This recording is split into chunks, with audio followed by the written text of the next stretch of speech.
سلام و از اینجور حرفا. راهنما یادتون نره اول بهتون بگم. دومی که ما یه دوستی داریم خیلی مؤدب پشت میده و من تحت تاثیر قرار گرفتم. میخوام خواهر یه سریا رو تو کلیپ انجامشون بدم. مثلا یه سری راننده های خواهر پرکار هستن، یارو دارم مسیرشو میره، تو میخوای لاینتو عوض کنی شروع میکنه گاز دادن که نذاره به تو راه نده.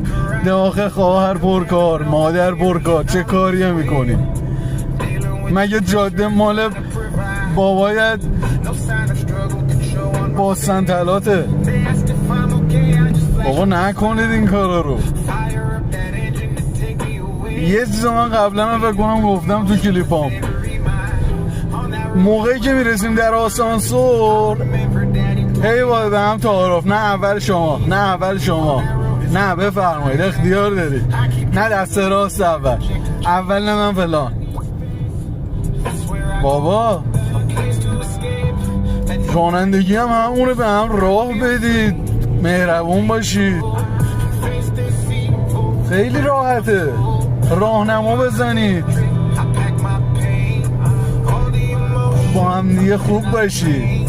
آیه عمو دوستتون داره، چشای داداش، ببینمتون دوباره، بدرود.